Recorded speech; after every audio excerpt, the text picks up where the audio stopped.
जब आपको गिरफ्तार किया गया तो कोई ऐसा काबिल एतराज़ मवाद आपके पास मौजूद था? क्योंकि जो एएनएफ ने केस बनाया उसमें उन्होंने कहा कि एक बैग था जिसका वज़न 20.5 किलो था, और उसको जब खोला गया तो उसके अंदर से 15 किलो हीरोइन बरामद हुई। और उसमें क्या चीज़ें थी ऐसी जो बहुत ही काबिल एतराज़ हो? कुछ आप बता सकते देखिए मलिक साहब, वो वहाँ पे जो इन्होंने बैग डाला है वो तो खैर मेरा है ही नहीं, वो इन्हीं का था अपना ही।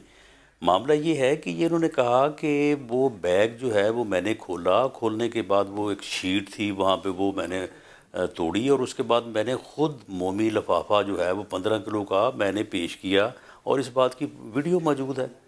तो मैंने कहा कि बिल्कुल ठीक है, अगर इस किस्म की वीडियो मौजूद है तो फिर तो मुझे आर्गू करने की, जब एक साइंटिफिक एविडेंस मेरे ख़िलाफ़ है, उसके बाद वो वीडियो जो है वो 6 महीने हो गए हैं, वो जो है वो कहीं वो नज़र नहीं आई। फिर उसके बाद कहा नहीं फुटेज है, आप कहते हैं वो जो है वो फुटेज भी कोई नहीं है। मुझे तो जब इन्होंने मोटरवे से अरेस्ट किया, विद इन नो टाइम इन्होंने मेरी गाड़ी को जो है वो वहाँ से ख़ुद ड्राइव किया है और एएनएफ थाने ले आए। वहाँ पे रात मैं इनके पास रहा हूँ।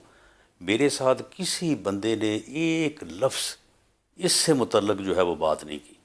अगर मैंने उनसे पूछा भी कि भाई ये क्या मामला, उनका जी ये ऊपर से हुक्म है, हमें इस बारे में जो है वो कोई मालूम नहीं है। और सुबह 10 बजे अदालत में पेश किया और वहाँ जाके मुझे पता चला कि असल सूरत हाल जो है वो ये है।